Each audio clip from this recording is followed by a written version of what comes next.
नमस्कार दोस्तों, मैं हूँ रोहन और आज की वीडियो में आपका स्वागत है। आई होप आप सभी लोग ठीक होंगे और मुझे भी देखिए आज मैं भी ठीक ही हूँ। और आज हम पढ़ने वाले हैं heating effect of electricity. Means हम इलेक्ट्रिसिटी का किस तरीके से यूज करते हैं हीट को जनरेट करने के लिए। आज के टाइम पे सर्द ज्यादा हो रही है तो इसमें हम हीटर का यूज करते हैं। वो किसका एप्लीकेशन है? हीटिंग इफेक्ट ऑफ इलेक्ट्रिसिटी का। हमारा अगला टॉपिक होगा इलेक्ट्रिक पावर। फिर हम उसके बाद कुछ क्वेश्चन डिस्कस करेंगे और उस पे हम कुछ न्यूमेरिकल भी सॉल्व करेंगे। तो चलिए आज की वीडियो को शुरू करते हैं।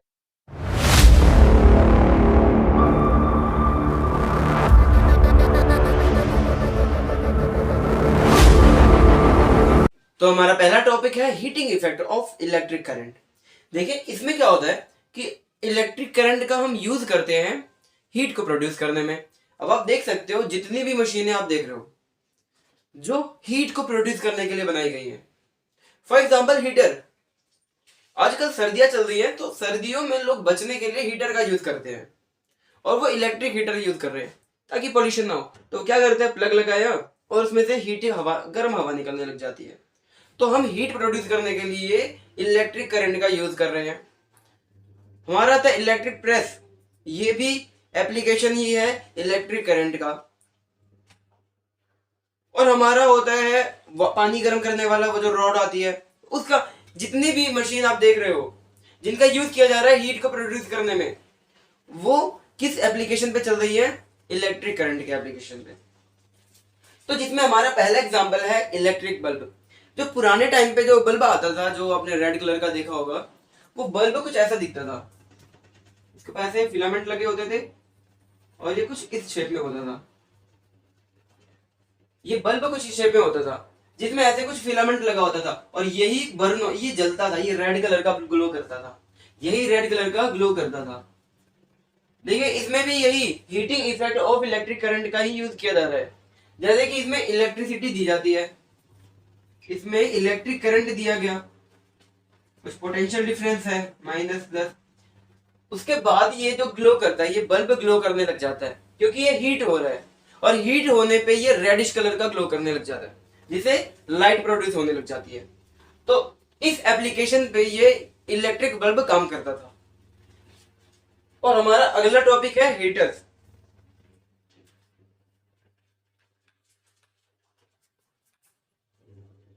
अब ये जो इलेक्ट्रिक बल्ब होता था ना, इसके अंदर एक जो वायर यूज की जाती थी, इस वायर का नाम होता था टंगस्टन।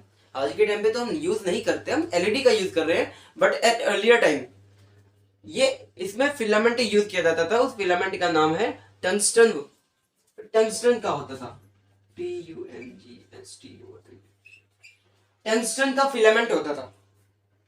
ये अगर मैं ना इसको बाहर हवा के कांटेक्ट में मैं इसको ऐसे ही इलेक्ट्रिसिटी दूं, इलेक्ट्रिक करंट दूं, हवा के कांटेक्ट में अगर मैं इसको इलेक्ट्रिक करंट दूं ना, तो ये ऑक्सीजन के साथ रिएक्ट करके ये ऑक्साइड अपना बना लेता है।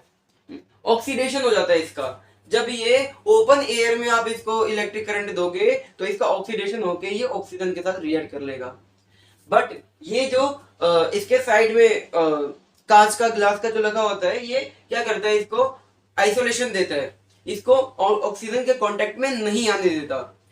इस बल्ब के अंदर भी कुछ ऐसी गैसेस भरी होती है जो इसको ऑक्सीडेशन करने से रोक लेती है। इसमें मोस्टली यूज किया जाता है आर्गन, जो कि एक इनर्ट गैस है। इसमें कौन सा यूज किया जाता है? आर्गन, जो कैसी है? Inert gas.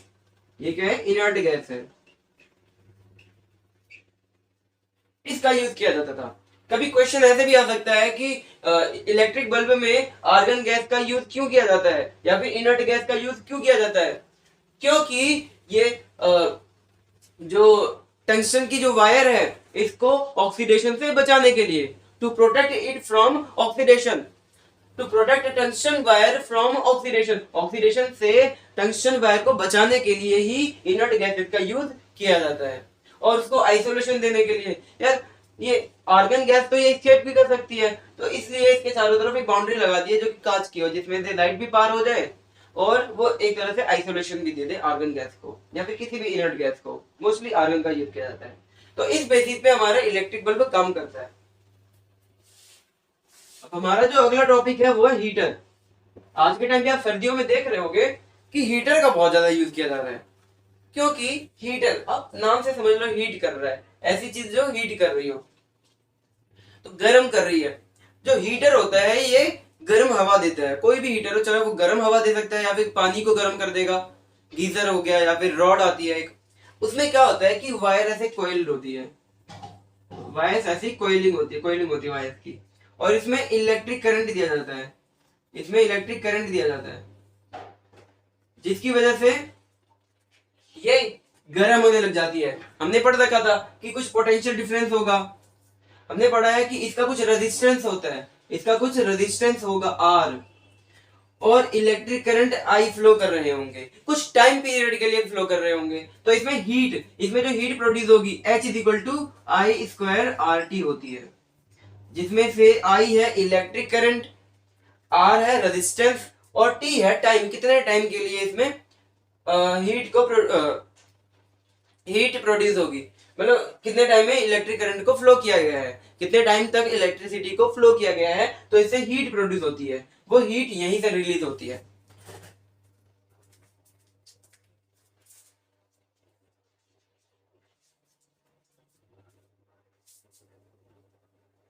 अब आप देख सकते हो कि जो हीट है ये किसके ऊपर डिपेंड कर रही है, इलेक्ट्रिक करंट के ऊपर डिपेंड कर रही है, रेजिस्टेंस के ऊपर डिपेंड कर रही है, और कितने टाइम तक करंट को फ्लो किया गया है उसके ऊपर भी डिपेंड कर रही है। तो अब इस हीटर को एक ऐसे एलिमेंट से बनाया जाता है, हीटर की जो वायरिंग होती है, जो कॉइल्स होती है, आपने देखा होगा कि हीटर में कॉइलिंग होती है एक मेटल वायर की, वो जो वायर होती है ना उसकी रेजिस्टिविटी, उसका रेजिस्टेंस हाई होना चाहिए। अगर रेजिस्टेंस हाई होगा तो हीट ज्यादा प्रोड्यूस होगी, अगर रेजिस्टेंस कम होगा तो हीट भी कम प्रोड्यूस होगी। ये H जो होगा ये डायरेक्टली प्रोपोर्शनल टू R होता है, अगर R इंक्रीज करता है तो क्या होगा कि हीट भी इंक्रीज करेगी, जो हीट होगी ये भी प्रोड्यूस होगी ज्यादा, क्योंकि रेजिस्टेंस बढ़ गया। रेजिस्टेंस का मतलब यही तो होता है कि वो बिजली को कितना रोक ले। अच्छा, बिजली को रोकेगा तो उसके ऊपर भी तो कोई इफेक्ट पड़ेगा सर, वो बिल्कुल आग बबूला हो जाएगा, बिल्कुल लाल हो जाएगा, एकदम गर्म हो जाएगा, क्योंकि वो बिजली को रोक रहा है। सर उसकी ताकत खत्म हो रही होगी तो वो क्या करेगा, बिल्कुल गर्म हो जाएगा, एकदम से एकदम गुस्से में आ जाएगा कि मैं बिजली को रोक रहा हूँ, तो उससे वो हीट प्रोड्यूस करने लग जाता है, और वो कई बार रेडिश कलर हो जाता है, लाल कलर में कुछ जलने लग जाता है। तो इस तरीके से हीटर में इसका यूज किया जाता है। अब इसी का एप्लीकेशन है हीटर, कि इलेक्ट्रिसिटी का, इलेक्ट्रिक करंट का यूज किया जा रहा है हीटर में हीट को प्रोड्यूस करने के लिए। कितनी हीट प्रोड्यूस हुई है, आई स्क्वायर आर टी होती है। इस तरीके से हीटर अपना काम करता है। हमारा अगला टॉपिक है इलेक्ट्रिक फ्यूज। इलेक्ट्रिक फ्यूज बड़ा इंटरेस्टिंग टॉपिक है, और ये बड़ा जानलेवा, सॉरी ये जान बचाने वाला होता है, जानलेवा तो नहीं होता, जान बचाने वाला बहुत होता है। देखिए आज के टाइम पे तो एमसीबी आ रहा है, आज के टाइम पे एमसीबी आ रहा है, मिनिएचर सर्किट ब्रेकर होता है। तो इसमें जो हीटिंग इफेक्ट का यूज नहीं है, बट जो पहले के टाइम पे आता था, आपने वो मूवी देखी है, एक मूवी में होता है वो ऐसे प्लग निकालते हैं और लाइट चली जाती है, प्लग लगाते हैं लाइट आ जाती है, पत्थर का टाइप का होता है, उसमें ऐसे दो स्विचेस होते हैं, लगा दिया तो लाइट आ जाती है और निकाल दिया तो लाइट चली जाती है। कई मूवीज में मैंने देखा है, और सामने भी मैंने एक दो बार देखा है, बट उतना आइडिया नहीं था। तो अभी तो हम एमसीबी का यूज करते हैं सर, ये बड़ा बढ़िया है, क्योंकि आपको इसमें दोबारा रिपेयर नहीं करवाना पड़ता, ये गिर जाता है, कहीं पे भी शॉर्ट सर्किट होता है तो ये गिर जाता है। तो वही काम करता है हमारा इलेक्ट्रिक फ्यूज, काम करता है जैसे एमसीबी होता है ना, जैसे कहीं पे मैंने शॉर्ट सर्किट कर दिया, मैंने ये वायर में ऐसे दो वायर से लगा के आपस में से टच कर दिया, तो इसमें क्या होता है, इलेक्ट्रिक फ्यूज हो जाता है, सॉरी शॉर्ट सर्किट हो जाता है। शॉर्ट सर्किट होने पे जो हमारे घर का जो एमसीबी है, जो इस वायर से, जो इस प्लग से कनेक्टेड है, वो नीचे गिर जाता है, मतलब कि यहाँ पे इलेक्ट्रिक करंट का सप्लाई रुक जाता है, तार टूट जाती है बीच में से, समझ लो। तो इससे क्या होता है ना कि यहाँ पे आग लगने का खतरा नहीं रहता। यहाँ से क्या होगा कि ये वायर वगैरह जल जाएगी, ये लाइट वगैरह जल जाएगी, पंखे गिर जाएंगे, तो इस पंखे जल जाएंगे, इनसे ना ये जो शॉर्ट सर्किट है, इससे हमारे होम अप्लायंस को बचाने के लिए ही एमसीबी का इजाद किया गया है। लेकिन एमसीबी से पहले हमारे पास इलेक्ट्रिक फ्यूज हुआ करते थे। अब फ्यूज क्या होता था, कुछ ऐसी होता है, सामने ऐसे दो प्लग लगे होते थे, लगा दिया लाइट आ गई, निकाल दिया लाइट चली गई। अब इसमें क्या होता है कि यहां से लेके यहां तक एक वायर लगाई जाती है,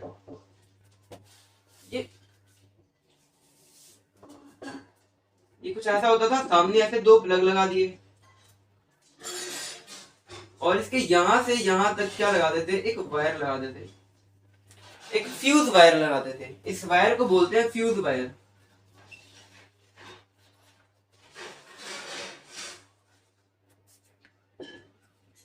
अब सर ये फ्यूज वायर क्या कर देगा, जैसे कि हमने प्लग लगा दिया, अब हो गया कहीं पे शॉर्ट सर्किट, कहीं पे शॉर्ट सर्किट हो गया, तो क्या होता है कि शॉर्ट सर्किट से बचाने के लिए ना अगर मैं इस वायर को तोड़ दूं तो सर्किट पूरा नहीं होगा, सर्किट पूरा नहीं होगा तो मेरे जो होम अप्लायंसेस है बाकी के वो बच जाएंगे। जैसे हम इसको एक सर्किट में लगा के देखते हैं, हमारा ये बल्ब है और हमने यहाँ पे लगा रखा है ये प्लग।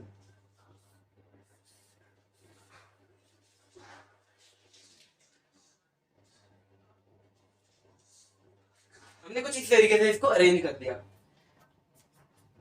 अब जाएगा इलेक्ट्रिक करंट जाएगा, इलेक्ट्रिक करंट, और गलती से मैंने क्या किया, ये इलेक्ट्रिक करंट इसमें जाएगा, ये पोटेंशियल डिफरेंस है इसका।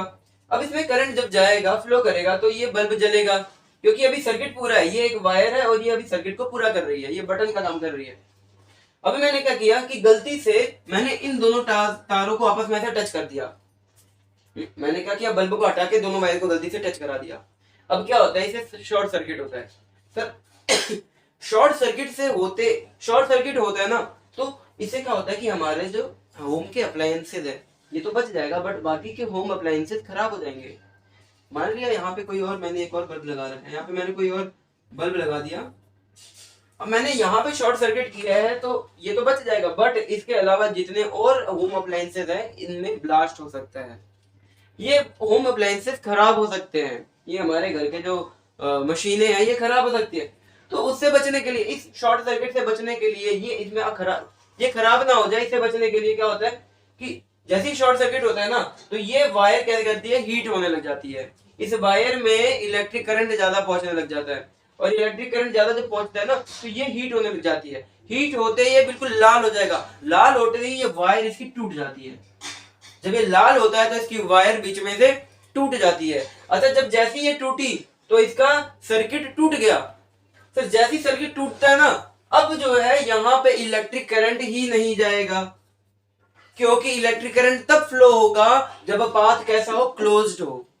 जब पाथ हमारा क्लोज हो तभी वो सर्किट होगा, अदरवाइज सर्किट नहीं होगा। हमने डेफिनेशन पढ़ी थी, इलेक्ट्रिक सर्किट क्या होता है, ये क्लोज्ड होता है। कैसा होता है, ये क्लोज होता है, इसकी एक कैरेक्टरिस्टिक्स है।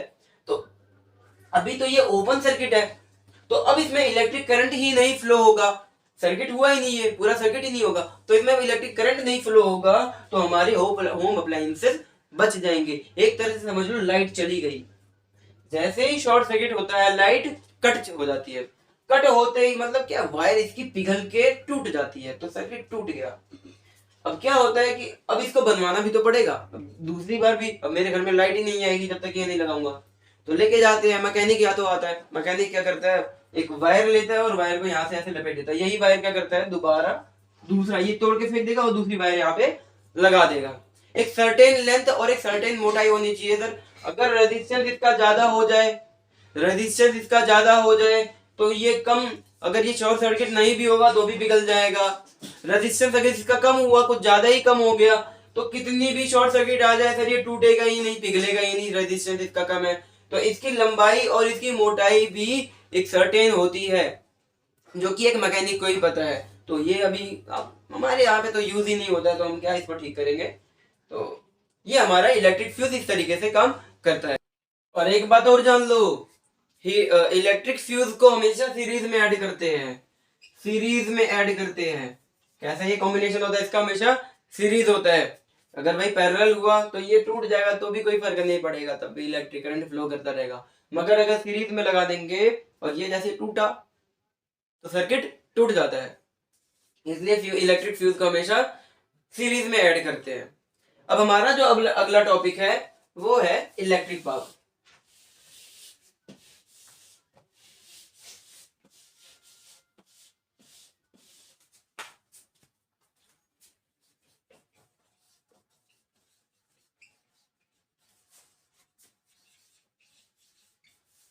Electric power. देखो यार, पावर का तो एक सिंपल डेफिनेशन थी, the rate of doing work is called power, कि कार्य करने की दर को ही शक्ति कहते हैं। बोल दिया, रेट ऑफ डूइंग वर्क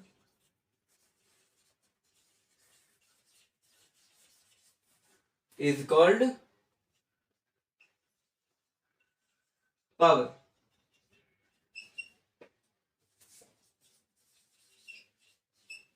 तो पावर की डेफिनेशन क्या है कि हम कितना काम कर रहे हैं और कितने टाइम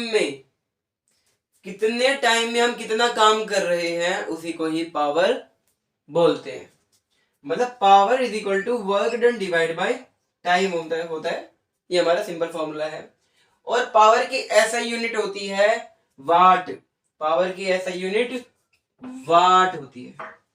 तो इसकी तो होगी वाट, इसकी होगी जूल और इसकी होगी सेकंड, जिसमें P is equal to W by T है। बट ये तो हमारा सिंपल फॉर्मूला होता है किसी और पावर के, जो एक फिजिकल पावर की बात करते हैं। जब हम इलेक्ट्रिक पावर की बात करते हैं तो इसका फॉर्मूला होता है P is equal to V I, जिसमें V है पोटेंशियल डिफरेंस और I है इलेक्ट्रिक करंट। पावर की ऐसा यूनिट वाट में ही होगी, वोल्ट की पोटेंशियल डिफरेंस की वोल्ट में होगी और I की एम्पियर में होगी। P is equal to V I. जब हम इसको और आगे बढ़ाते हैं, जैसे कि हमें पता है कि V is equal to I R होता है, V is equal to I R, तो यहाँ पे V की जगह मैं क्या लगा सकता हूँ, आई आर लगा सकता हूँ। तो क्या बन सकता है एक और formula, P is equal to V की जगह क्या लगा दिया, आई आर, P की जगह लगा दिया आई आर, और एक I तो ऑलरेडी है, तो I इंटू आर बन जाएगा, आई स्क्वायर आर बन जाएगा। हमारा एक ये फॉर्मूला बन गया।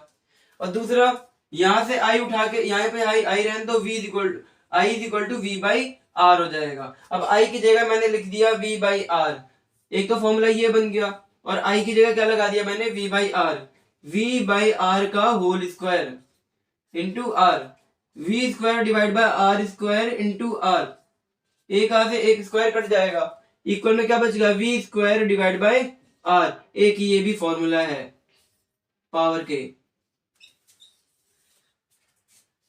तो ये तीनों फॉर्मूले बहुत जरूरी है पावर के।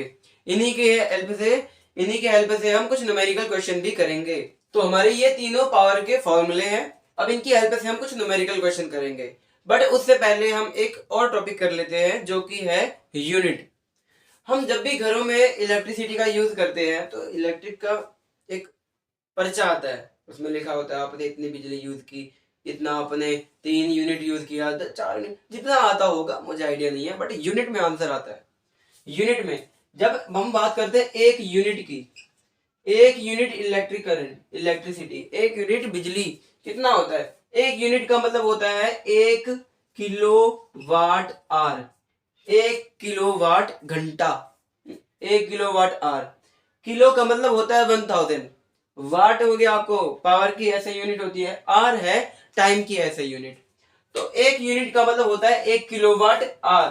अगर मैं इसको बदलूं वाट और घंटे सेकंड वगैरह में तो कैसे होगा, 1 kWh को कैसे लिख सकते हैं हम, बताओ। 1 किलोवाट को बदलने के लिए, किलोवाट को वाट में बदलने के लिए 1000 से मल्टीप्लाई कर दो, 1000 वाट मल्टीप्लाई बाय आर। अच्छा, आर की जब बात आती है, आर की मैं बात करूं तो आर को सेकंड में बदल दो। अच्छा, 1 घंटे में कितने सेकंड होते हैं सर, 3600 सेकंड होते हैं। 1 घंटे में 3600 सेकंड होते हैं। सॉल्व कर दो, 3 6 1 2 3 4 5, 1 2 3 4 5 वाट सेकंड, वाट सेकंड। और वाट सेकंड को ही हम जूल बोलते हैं, वाट सेकंड को ही हम जूल बोल देते हैं। इसको हमने बोल दिया जूल। वाट सेकंड क्या होता है, जूल होता है। जैसे हमें पता था power is equal to W by T, work divide by time होता है, तो power is equal to W by T हो गया। तो पावर की ऐसे यूनिट हो रही है वाट, और टाइम की हो रही है सेकंड, इसको इधर लेके चले जाओगे तो बचा क्या, वर्क डन की ऐसा यूनिट, वर्क डन की ऐसा यूनिट आ जाती है, और वर्क डन की ऐसा यूनिट हो जाती है जूल, वर्क डन की ऐसे यूनिट हो जाती है जूल। तो वाट सेकंड को हम जूल भी बोल सकते हैं, वाट सेकंड को हमने लिख दिया जूल। और इसको जब हम स्टैंडर्ड फॉर्म के नोटेशन में लिखते हैं तो हम लिखेंगे 3.6 इंटू 10⁻, 1 2 3 4 5 6, 10⁻6, यानी कि 1 kWh में इतने जूल वर्क डन होता है, इतने जूल बिजली का वर्क डन होता है। तो आज तो हमें पता है कि हमें यार एक चीज लगती है कि जो हम बिजली का जो पैसा जो पे कर रहे हैं वो हम पे करते हैं किस बेसिस पे? वो हम पे करते हैं कि हमने कितना बिजली का यूज कर लिया, कितने हमने अप्लायंसेस यूज कर लिए, बट नहीं, एक्चुअली में हम जो पैसे दे रहे हैं वो इस बेसिस पे दे रहे हैं कि उन वायर में जो इलेक्ट्रॉन है, हम पता है भाई जब इलेक्ट्रॉन जब मूव करता है तभी तो इलेक्ट्रिसिटी चलती है, इलेक्ट्रिक करंट कब फ्लो करता है? जब इलेक्ट्रॉन मूव करता है। अच्छा, वायर वगैरह में या जितने भी इलेक्ट्रॉनिक अप्लायंसेस है उसमें इलेक्ट्रॉन फ्लो करता है। इलेक्ट्रॉन जब फ्लो करता है तो उसको फ्लो कराने में थोड़ी एनर्जी की जरूरत होती है, थोड़ी ताकत की जरूरत होती है, थोड़ी ऊर्जा की जरूरत होती है। उस ऊर्जा को ही इलेक्ट्रिक के कंपनी वाले देते हैं। इलेक्ट्रिक वो जो होते हैं ना, मतलब जो हमें कंपनी वाले जो वायर आ रही है, जो हमें बिजली दे रही है, वही पावर दे रही है, एक तरह की एनर्जी दे रही है इस इलेक्ट्रॉन को मूव कराने में। तो कुछ वर्क डन करेंगे, तो इलेक्ट्रॉन को मूव कराने में जितना काम कर रहे हैं उसी के ही बेसिस पे हम उनको पैसे देते हैं, उन्हीं के ही बेसिस पे हम पैसे देते हैं। ये 1 kWh को हम लिखेंगे 3.6 इंटू 10⁻6 जूल।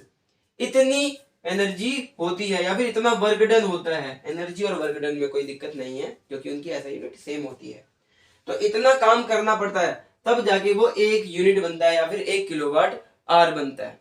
और चलिए अब हम इनके कुछ क्वेश्चन कर लेते हैं जो कि है पावर के।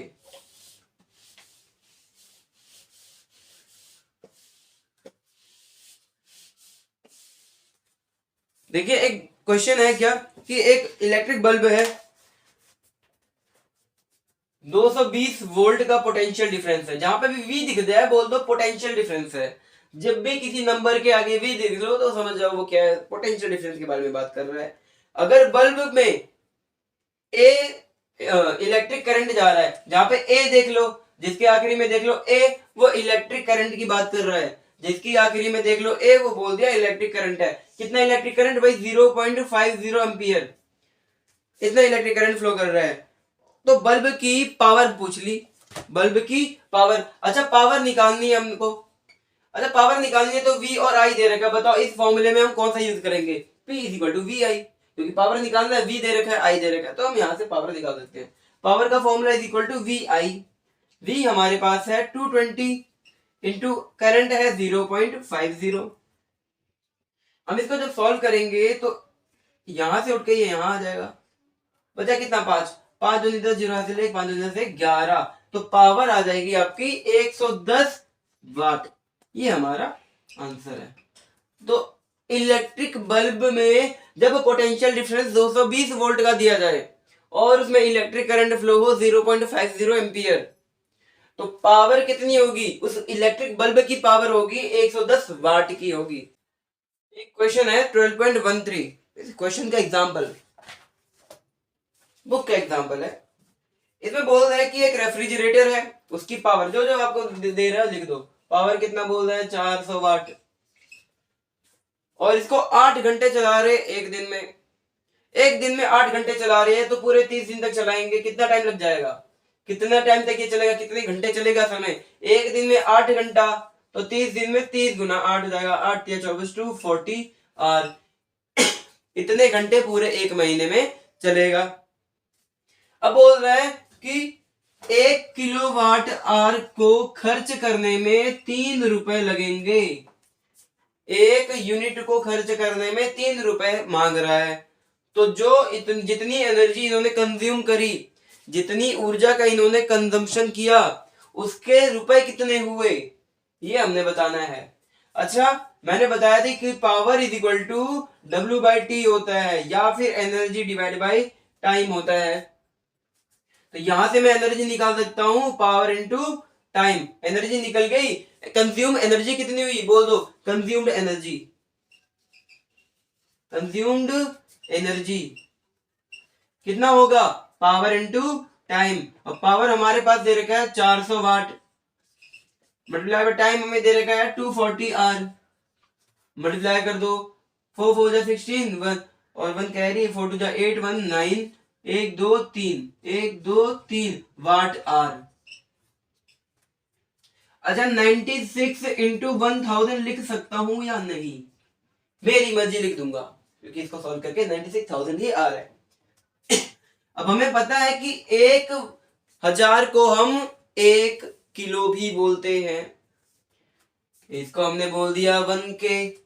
96 इसको मैंने बोल दिया के, यानी कि kilowatt hour, kilowatt hour. कितने watt hour? 96 kilowatt hour, मतलब कितना बन गया ये? 96 यूनिट, 96 यूनिट भी इसको बोल सकते हो। अच्छा एक बात बताओ, 1 किलो वाट आर को खर्च करने में 3 रुपए लग रहे हैं, तो 96 किलो वाट आर को खर्च करने के लिए 96 को 3 से मल्टीप्लाई कर दो। बोल दिया कि cost of consuming 96 kWh energy, है ना? कितनी एनर्जी? 96 kilowatt hour energy. अच्छा एक में 3, एक यूनिट में 3 रुपए ले रहा है, 3 रुपए ले रहा है, तो 96 किलोवाट आर में कितना लेगा? 96 को इससे से मल्टीप्लाई कर दो, 18 के 8, 8 से 1 9 8 27 1 28, 288 रुपीज। कितने रुपीज? 288 रुपीज लगेंगे टोटल। तो इसी तरीके से बिजली विभाग वाले पैसे का कैलकुलेशन करते हैं कि उन्होंने कितनी पावर का कंजम्पशन किया है, कितने टाइम तक उन्होंने लगाया है, और एक यूनिट का वो पहले से पैसा लिख के रखे रहते हैं। अच्छा एक यूनिट का 3 रुपया, एक यूनिट का 4 रुपया, वो अपने हिसाब से लगाए रहते हैं। तो हम महीने में लगभग इतना लगा लेते होंगे, इतने कितनी एनर्जी हम यूज कर लेते हैं? 96 यूनिट। हो सकता है कोई क्या नाम है 100 यूनिट यूज कर लेता हो, कोई 150 यूनिट यूज कर लेता है, तो उसी हिसाब से उनकी कॉस्ट आता है। तो देखो यहाँ पे आपका एक बढ़िया एग्जांपल मिल जाता है कि, और ये क्वेश्चन आ सकता है कि सर एक बिजली विभाग वाले हैं और हम पावर इतना यूज कर रहे हैं और इतने टाइम तक हम यूज कर रहे हैं, तो खर्चा कितना आएगा? इस दर से बेच रहे हैं, इस दर से बिजली बिक रही है। तो ये क्वेश्चन बड़े इजी है। अब एक और क्वेश्चन कर लेते हैं।